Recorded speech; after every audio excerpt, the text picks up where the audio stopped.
Resonance से मैं Devesh Gupta, faculty.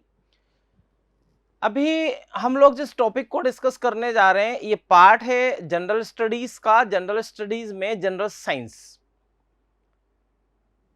It is most important that we are discussing this topic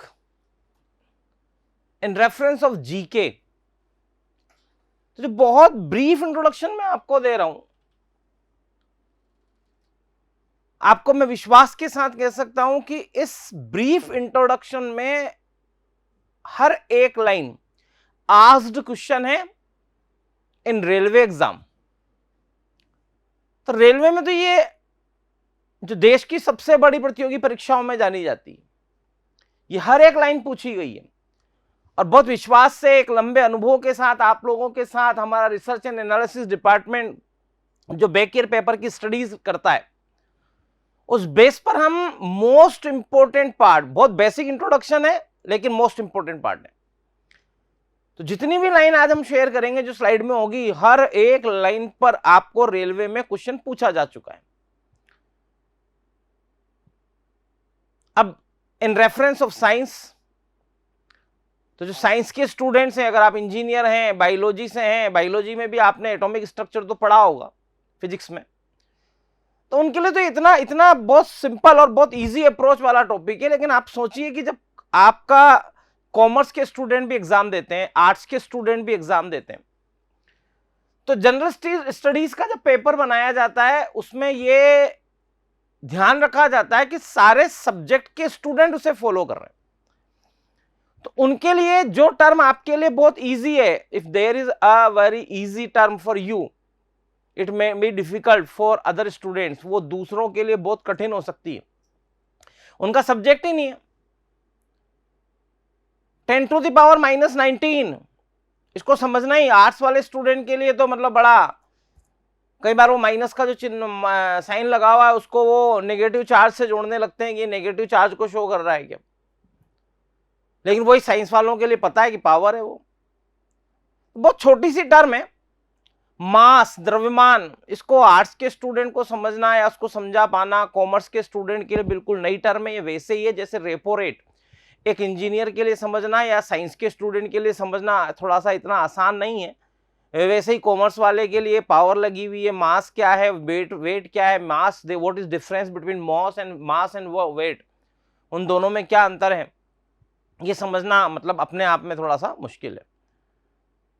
तो जो चैप्टर आपको साइंस के स्टूडेंट को बहुत इजी लगेगा वही इंपॉर्टेंट हो जाएगा किसके लिए, आर्ट्स के स्टूडेंट्स के लिए और कॉमर्स के स्टूडेंट के लिए। पर विश्वास के साथ देश की सबसे बड़ी प्रतियोगी परीक्षा में पूछे गए प्रश्नों की बात की जाए, रेलवे में बार बार पूछे गए, और जो वीडियो है ये मोस्ट ऑफ इंपॉर्टेंट एग्जाम से रिलेटेड है। अब ये रेलवे है, एसएससी है, आपका दूसरे स्टेट लेवल के एग्जाम जहां जनरल साइंस पार्ट है, तो ये वीडियोस कोई किसी एक एग्जाम, अग्निवीर जैसे एग्जाम है, कोई एक विशेष एग्जाम को ही नहीं बल्कि ऑल ओवर जहां भी आप जनरल साइंस फॉलो करेंगे वहां महत्वपूर्ण रहेगा।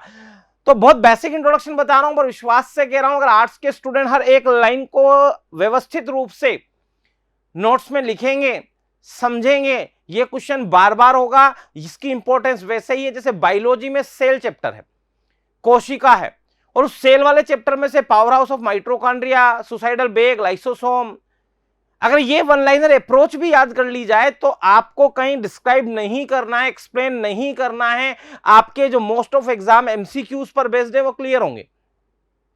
तो यहां पर भी ध्यान रखिए कि बहुत बेसिक इंट्रोडक्शन लगेगा साइंस वालों को कि इतना बेसिक इंट्रोडक्शन, लेकिन मैं आपसे विश्वास से कह रहा हूं एसएससी हो चाहे नेशनल लेवल एग्जाम हो चाहे स्टेट लेवल, पूछे गए प्रश्न है। तो हम जिसे पढ़ने जा रहे हैं उसे देखें, एटॉमिक स्ट्रक्चर, और आप हिंदी में इसे लिखते हैं परमाणु संरचना। तो एटॉमिक स्ट्रक्चर परमाणु संरचना है, और परमाणु संरचना को हम लोग पढ़ने जा रहे हैं। अब देखिए जो एटम है, एटॉमिक स्ट्रक्चर में फॉर एग्जाम्पल के लिए हम H2O की बात कर रहे हैं। H2O ये क्या है, ये मॉलिक्यूल है, it is molecule of water. ये है जल का अणु, एक फिक्स रेशियो में एलिमेंट है, एक निश्चित अनुपात में तत्व हैं और वो आपस में बॉन्डिंग कर रहे हैं, मॉलिक्यूल बना रहे हैं। लेकिन जब हम बात करते हैं किसकी, एटम की, एटम, तो यहां पर हाइड्रोजन एटम है और ऑक्सीजन क्या है, एटम को रिप्रेजेंट कर रहा है। तो यहां पर एटम और मॉलिक्यूल, तो जो ये नेचर है उसमें परमाणु या एटम ये आईज से विजिबल नहीं है, एक्सपेरिमेंट के बेसिस पर इसकी स्ट्रक्चर को बताया गया। अल्फा पार्टिकल एक्सपेरिमेंट, अल्फा कणों का प्रयोग, तो आप लोगों ने ये 9th-10th में एटॉमिक स्ट्रक्चर में ये लाइन पढ़ी होगी रदरफोर्ड्स के बारे में, उसके एक्सपेरिमेंट्स के बारे में। तो वहां पर एटॉमिक स्ट्रक्चर को किस तरह एक्सपेरिमेंट, अलग अलग एक्सपेरिमेंट्स हुए और उनके द्वारा जो है रिसर्च जो दी गई उसके बेस पर हम उसको ज्ञात कर पाए। अभी भी रिसर्च जो कंटिन्यूस चल रही है, लार्ज हेड्रोन कोलाइडर, तो प्रोटॉन की टक्कर करवाई गई, यूनिवर्स कैसे बना इस पर रिसर्च की गई, क्या फंडामेंटल पार्टिकल जो एटम है, जो परमाणु है, उस एटम की बात की जाए तो जो एटम है उस एटम में 3 fundamental particle, electron, proton, neutron, ये 3 फंडामेंटल पार्टिकल आप लोगों के सबके सुने हुए हैं। लेकिन लार्ज हेड्रोन कोलाइडर जो अंडरग्राउंड 27 किलोमीटर की लंबी टनल थी उसमें किया गया एक्सपेरिमेंट था और बिग बैंग थ्योरीज की रिसर्च थी और पूरे वर्ल्ड में इसकी चर्चा रही। और उस बिग बैंग थ्योरी में भी हमने जो एक्सपेरिमेंट किए उसमें ये रिसर्च का सब्जेक्ट था कि फंडामेंटल पार्टिकल क्या प्रोटॉन, न्यूट्रॉन, इलेक्ट्रॉन के अलावा भी कुछ और है, मेसोन, पाई मेसोन। जापान के साइंटिस्ट तो पहले ही कह रहे थे उनकी रिसर्च पर कि हाँ ऐसा है। और लार्ज हेड्रोन कोलाइडर में कुछ और पार्टिकल्स की प्रेजेंस प्रूव हुई। तो क्या ये फंडामेंटल पार्टिकल 3 ही है, इनके अलावा भी जो फंडामेंटल पार्टिकल्स हैं जिन पर रिसर्च चल रही है, पर मेन जो माने जाते हैं फंडामेंटल पार्टिकल्स वो 3 आपके सामने, मेसोन, पाई मेसोन, जो अदर हैं उन पर रिसर्च चल रही है। आइंस्टीन का नियम, एनर्जी और मास, वो जो ऊर्जा है और वो जो द्रव्यमान है उसका रिलेशन, इस पर भी रिसर्च हुई और कैसे एनर्जी एक पार्टिकल में कन्वर्ट होती है, वो जो एनर्जी है वो कैसे मास में कन्वर्ट हो जाती है। तो ऊर्जा ही रूप बदल लेती है और मास द्रव्यमान में बदलती है। इस पर बहुत बेस्ट रिजल्ट्स आए और जो एनर्जी कन्वर्ट होकर जैसे ही पार्टिकल में बदलती है तो वो जो पहला पार्टिकल बनता है उसको उन्होंने कहा गॉड पार्टिकल, हिग्स बोसोन। ये जो बोसोन है, ये जो बोस है, वो भारतीय वैज्ञानिक के नाम, सर बोस के नाम पर दिया गया नाम है। तो गॉड पार्टिकल कहा उन्होंने, ये जो कहा गया आइंस्टीन के द्वारा कि एनर्जी ही मास में और मास ही एनर्जी में, तो ये जो एनर्जी बदलती है ये प्रूव हुआ उसके अंदर। और जो पहला पार्टिकल उनको अपीयरेंस मिली उसे उन्होंने कहा गॉड पार्टिकल। तो फंडामेंटल पार्टिकल 3, इलेक्ट्रॉन, प्रोटॉन और न्यूट्रॉन पर हम बात कर रहे हैं। देखिए, electron fundamental particle, proton fundamental particle. बहुत विश्वास से कह रहा हूं स्टूडेंट्स, बहुत बेसिक और ब्रीफ इंट्रोडक्शन है एटॉमिक स्ट्रक्चर में। मिनिमम टाइम में मैक्सिमम क्वेश्चन आपके अटेम्प्ट हो जाएं, वो प्रयास हम इन स्लाइड्स में कर रहे हैं। बहुत डेप्थ स्टडी नहीं है पर मिनिमम टाइम दें और आर्ट्स के स्टूडेंट, कॉमर्स के स्टूडेंट हो, बायोलॉजी के स्टूडेंट्स हो, वो भी सक्सेस हो जाएं। वो इस एटॉमिक स्ट्रक्चर या जनरल साइंस में वो हमारा प्रयास है। अब देखें,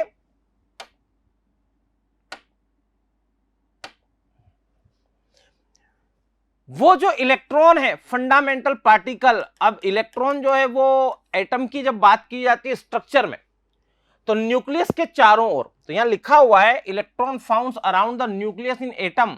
वो न्यूक्लियस क्या है, वो एटम जो है उसके नाभिक को आप क्या कह रहे हैं, न्यूक्लियस कह रहे हैं। तो जो इलेक्ट्रॉन है नाभिक के चारों ओर पाए जाते हैं।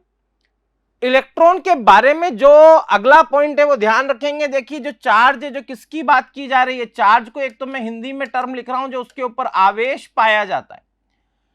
इलेक्ट्रॉन नेगेटिव चार्ज पार्टिकल है, 1.6 इंटू 10⁻⁻19 कूलाम। कैसा चार्ज है? नेगेटिव साइन क्या बता रहा है? उसके ऊपर ऋणात्मक आवेश होता है।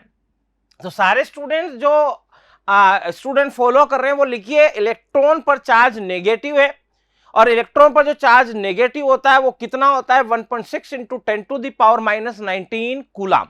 ये क्या है? ये नेगेटिव चार्ज पार्टिकल्स होते हैं। जो इलेक्ट्रॉन है, इलेक्ट्रॉन की ड्यूअल नेचर बताई गई है, वो वेव्स के फॉर्म में भी होता है और पार्टिकल की फॉर्म में भी होता है। तो 11th-12th क्लास के अंदर तो ये इसका बेसिक इंट्रोडक्शन दे दिए गए हैं कि ड्यूअल नेचर ऑफ इलेक्ट्रॉन वो मास के रूप में भी है तो आपकी वेव के रूप में भी है। इस पर आपकी जो थ्योरीज है आप पढ़ते हैं। इलेक्ट्रॉन की बात की जाए उस पर चार्ज कैसा है? नेगेटिव। और इलेक्ट्रॉन पर जो चार्ज नेगेटिव चार्ज है वो कितना है? 1.6 इंटू 10⁻⁻19 कूलाम। अब जब मास की बात की जा रही है तो जो स्टूडेंट्स है, एक तो देखिए मास में और वेट में अंतर होता है। वो जो मास है, मास को आप क्या कहते हैं? मास को कहते हैं द्रव्यमान। तो जो मास है वो द्रव्यमान है और इसको जी से मल्टीप्लाई कर दिया जाए तो क्या आ जाता है? वेट आ जाता है। अब जी मून का अलग है और अर्थ का अलग है। तो अगर आप किसी बॉडी को ले जाएंगे मून के ऊपर, मार्स के ऊपर, तो आपका जो मास है वो कभी नहीं बदलता है। किसी भी बॉडी का मास नहीं बदलता है। क्या बदल जाएगा मून पर जाने पर? वेट। तो आपके ऐसे रेलवे में तो बार बार पूछा जाता है, केवल मास बदलता है, केवल वेट बदल जाता है, बोथ चेंज हो जाते हैं, नन ऑफ दीज। आपको ध्यान रखना है किसी भी बॉडी को अगर आप मून पर ले जाएंगे तो उसका मास नहीं बदलेगा, उसका केवल क्या चेंज होता है? वेट चेंज होता है, क्योंकि जी की वैल्यू वहां पर बदल जाती है।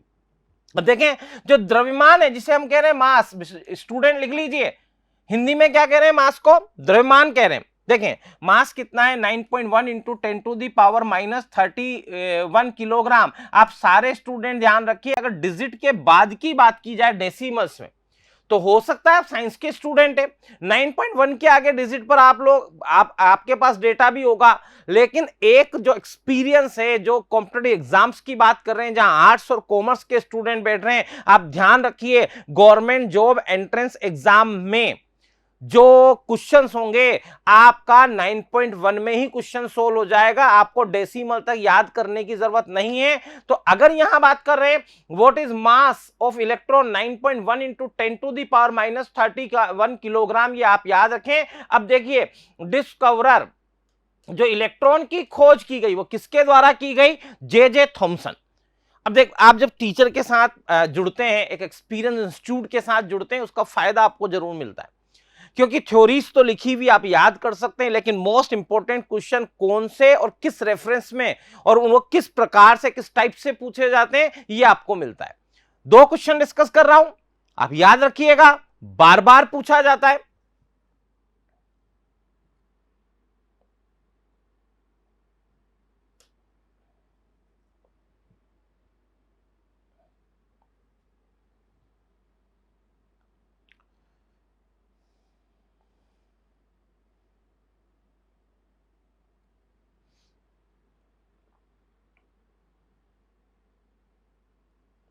इलेक्ट्रॉन, और ये वाला पार्ट आपका कौन सा है? प्रोटॉन। मैंने यहां पर इलेक्ट्रॉन जे थॉमसन, स्टूडेंट ये पॉइंट आपकी नोटबुक में नोट होने चाहिए। ये बार बार जब पूछा जाता है स्टूडेंट कंफ्यूज होते हैं, आपका आंसर गलत नहीं होना चाहिए।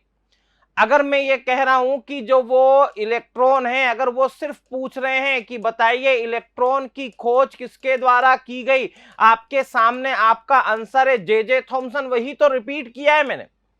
लेकिन अगर क्वेश्चन पूछें वो जो इलेक्ट्रॉन है, इलेक्ट्रॉन पर चार्ज आवेश कौन सा होता है? It is negative charge particle. तो नेगेटिव चार्ज पार्टिकल जो इलेक्ट्रॉन है, ऑयल ड्रॉप मेथड एनसीईआरटी की बुक में पूरा प्रैक्टिकल एक्सप्लेन किया हुआ है।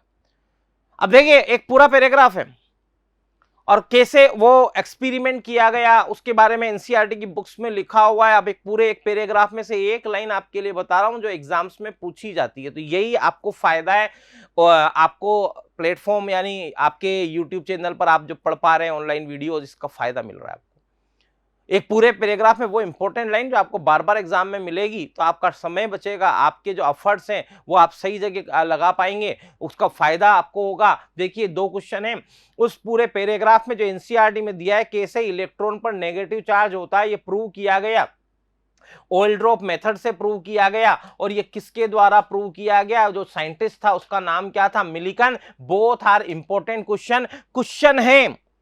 Discovery of electron J Thomson लिखा है आपके सामने, लेकिन पूछ रहा है discovery of negative charge on electron, electron पर नेगेटिव चार्ज होता है, ये किसने खोजा था, मिलिकन ने खोजा था, ऑयल ड्रॉप मेथड से खोजा था। दोनों क्वेश्चन को हाईलाइट कर लीजिए, दोनों आपकी नोटबुक में होने चाहिए।